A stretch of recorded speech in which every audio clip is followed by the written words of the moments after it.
नमस्कार मित्रांनो, दिवाळी निमित्तानं आज एक वेगळी रेसिपी तुमच्यासाठी घेऊन आलोय। मोस्टली आपल्याकडे ही रेसिपी बनवली जात नाही, पण हा जो पदार्थ आहे ना खायला एकदम भारी लागतो, एकदम छान लागतो आणि छान कुरकुरीत असा बनतो। ती रेसिपी म्हणजे चंद्रकला। आता तुमच्यापैकी बऱ्याच लोकांनी हा चंद्रकला पदार्थ खाल्लेला असाल। चवीला एकदम अप्रतिम लागतो आणि बनवायला पण एकदम साधा सोपा आहे। आता या चंद्रकलामध्ये टाकण्यासाठी ना एक सारण बनवलं जातं, ज्यामध्ये सुका खोबरा, वेगवेगळे ड्रायफ्रुट्स असे वेगवेगळे पदार्थ टाकून एक सारण बनवलं जातं। आणि ज्या पद्धतीने आपल्याकडे कानुले बनवले जातात, म्हणजे करंजा बनवले जातात ना, सेम त्याच पद्धतीने बनवला जातो, पण त्याचा आकार हा गोल असतो जरा, आणि साइडनी मस्तपैकी डिझाइन वगैरे करून घेतली जाते आणि याला तेलामध्ये फ्राय करून शेवटी याला साखरेच्या पाकामध्ये टाकून घेतला जातो, म्हणजे त्यामध्ये चांगला भिजवून घेतला जातो। अशा पद्धतीने हा पदार्थ बनवला जातो। आता बोलण्यामध्ये जास्तीचा वेळ न घालवता आपण फटाफट रेसिपीला स्टार्ट करूया ना। हो, पण त्याच्या आधी चॅनलला सबस्क्राइब करा, लाईक करा आणि कमेंट करायला विसरू नका। चला फटाफट रेसिपीला स्टार्ट करूया।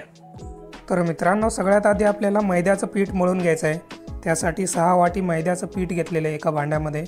आता यामध्ये चवीपुरतं मीठ टाकून घेतो आणि थोडासा खाण्याचा सोडा टाकून घेतो आणि त्यानंतरनं 2 चमचे यामध्ये तूप टाकून घेतो। हे आता मैद्याच्या पिठामध्ये सगळं चांगल्या प्रकारे मिक्स करून घ्यायचं आहे। चांगलं एकजीव झालं पाहिजे तोपर्यंत चांगलं मिक्स करून घ्यायचं आहे। इथं मित्रांनो तुम्ही बघू शकता, मैद्याच्या पिठामध्ये जे तूप आपण टाकलं होतं ना, ते चांगल्या प्रकारे मी मिक्स करून घेतलेलं आहे। आता या मैद्याच्या पिठामध्ये थोडं थोडं करून पाणी टाकून घ्यायचं आहे आणि एकदम चांगल्या प्रकारे मऊदार असं पीठ आपल्याला मळून घ्यायचं आहे। जसं आपण रेग्युलर चपातीसाठी पीठ मळून घेतो ना, एकदम पातळ पण नाही, एकदम घट्ट पण नाही, अशा प्रकारे पीठ आपल्याला मळून घ्यायचं आहे। हे बघा मित्रांनो, अशा प्रकारे एकदम मऊदार असं मी पीठ मळून घेतलेलं आहे। आता या पिठावरती एखादं भांडं किंवा कापड झाकून अर्ध्या तासासाठी पीठ मुरण्यासाठी ठेवून द्यायचं आहे। आता मी एका कढईमध्ये 1 चमचा तूप टाकून घेतो। तूप चांगलं गरम करून घेतो। आता यामध्ये थोडेसे बदाम टाकून घेतो आणि त्याचबरोबर तुकडा काजू यामध्ये टाकून घेतोय आणि आता यामध्ये 2 वाटी सुक्या खोबऱ्याचा किस टाकून घेतोय। आता हे सगळं टाकून कढईमध्ये चांगल्या प्रकारे याला भाजून घ्यायचं आहे, म्हणजे हलका तांबूस असा कलर आला पाहिजे तोपर्यंत याला भाजून घ्यायचं आहे।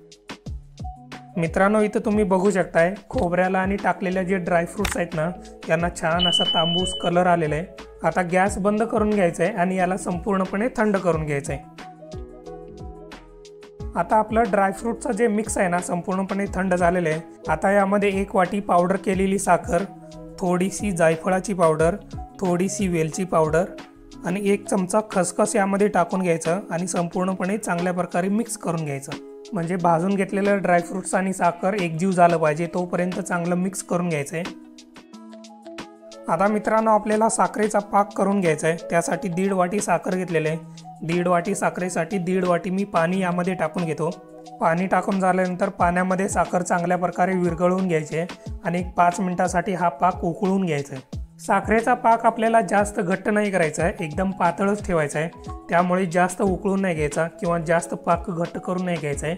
मित्रांनो, तुम्ही इथं बघू शकता एकदम पातळ असा एकदम मस्तपैकी आपला साखरेचा पाक रेडी झालेला आहे। आता मी यामध्ये थोडासा ऑरेंज कलर टाकून घेतोय।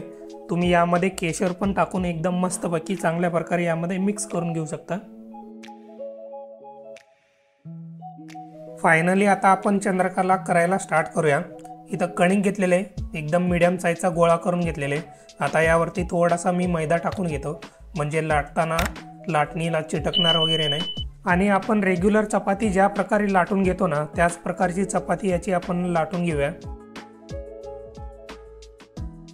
हे बघा मित्रांनो, अशा प्रकारे एकदम मस्तपैकी मीडियम जाडीची चपाती आपण याची लाटून घेतलेली आहे। आता मी एका वाटीनं हे चांगल्या प्रकारे कट करून घेतो, म्हणजे जेवढ्या पण चंद्रकला आपण बनवू ना, त्या सगळ्या सेम साईजच्या बनतील आणि एकदम गोलाकार पण बनतील। आता मी एका भागावरती 1 ते 1.5 चमचा यामध्ये सारण टाकून घेतो। सारण व्यवस्थित सेंटरमध्ये ठेवून घेतो आणि चारी बाजूनी थोडंसं बोटाने पाणी लावून घेतो, म्हणजे चिटकताना चांगल्या प्रकारे ती चिटकल। आता दुसरा जो चकता आहे ना, वरून ठेवून घ्यायचा आणि चारी बाजूनी चांगल्या प्रकारे सील करून घ्यायचा। आता या चंद्रकलेला बाजूनी आपल्याला डिझाइन करून घ्यायचं आहे। हे बघा, अशा प्रकारे फोल्ड करून त्याला चांगल्या प्रकारे चिटकवून घ्यायचा आणि परत चिटकवलेला जो भाग असतो ना, फोल्ड करून घ्यायचा, परत तिथेच चिटकवून घ्यायचा। अशा प्रकारे तुम्ही जर थोडंसं प्रॅक्टिस केलं ना, तुम्हाला पण चांगल्या प्रकारे डिझाइन करायला जमून जाईल। हे बघा मित्रांनो, अशा प्रकारे एकदम मस्तपैकी आपली चंद्रकला रेडी झालेली आहे। चंद्रकलेचा जो आकार आहे ना एकदम मीडियम साईजमध्ये झाल्यामुळे ना दिसायला एकदम भारी दिसते। आता मी इथं मीडियम तेल गरम करून घेतलेले आहे। चंद्रकला तळण्यासाठी मीडियम तेल गरम करावं लागतं, जास्त गरम करून घ्यायचं नाहीये। तेल जर तुम्ही जास्त गरम करून घेतलात ना चंद्रकलेवरती छोटे छोटे बबल्स येतात, त्यामुळे चंद्रकला दिसायला छान नाही दिसणार। तर जेव्हा पण तुम्ही चंद्रकला तळून घ्याल ना तेव्हा तेल जे आहे मीडियम गरम असलं पाहिजे किंवा त्याच्यापेक्षा कमी असलं तरी चालेल, पण जास्त गरम असायला नको।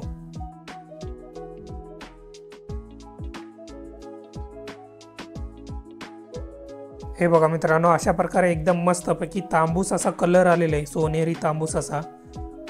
आता हे तळलेले जे चंद्रकला आहेत ना साखरेच्या पाकामध्ये टाकून घ्यायचे आहेत आणि 3 ते 4 मिनिटांसाठी चांगलं यामध्ये भिजवून घ्यायचे आहेत। म्हणजे चंद्रकलेवरचा जो आवरण आहे ना तोच पाकामध्ये चांगला भिजला पाहिजे। मग एकदा का वरचा आवरण चांगल्या प्रकारे साखरेच्या पाकामध्ये भिजला ना मग चंद्रकला पाकामधून काढून घ्यायचा आणि बाजूला ठेवून द्यायचा। तर मित्रांनो, अशा प्रकारे एकदम साध्या सोप्या पद्धतीने आपला चंद्रकला रेडी झालेले आहे। खायला एकदम बेस्ट झालेले आहे, एकदम चवदार झालेले आहे आणि त्याचबरोबर एकदम खुसखुशीत झालेले। तर मित्रांनो, अशा प्रकारे एकदम मस्तपैकी तुम्ही पण तुमच्या घरी चंद्रकला तयार करा आणि मस्तपैकी या दिवाळीला एन्जॉय करा। त्याचबरोबर मित्रांनो, ही रेसिपी तुम्हाला आवडली तर लाईक करा, कमेंट करा आणि सगळ्यात महत्त्वाचं चॅनलला सबस्क्राईब करायला विसरू नका। मग काय मित्रांनो, कशी झाली चंद्रकला? एकदम मस्त झाली की नाही? टेस्टला एकदम अप्रतिम असा झालेला आहे आणि छान कुरकुरीत असा झालेला आहे, तुम्ही आता बघितलेला असाल। आणि बनवायला पण एकदम साधा सोपा आहे, झटपट असा तयार होतो। आणि या दिवाळीला तुम्ही तुमच्या घरी हा पदार्थ नक्की तयार करा आणि मस्तपैकी एन्जॉय करा। चला, आता जाता जाता रेसिपी आवडली असेल तर लाईक करा, कमेंट करा आणि चॅनलला सबस्क्राईब करायला विसरू नका। आणि ज्या रेसिपीज तुम्हाला आवडतात त्या इतरांच्या बरोबर शेअर करायला पण विसरू नका।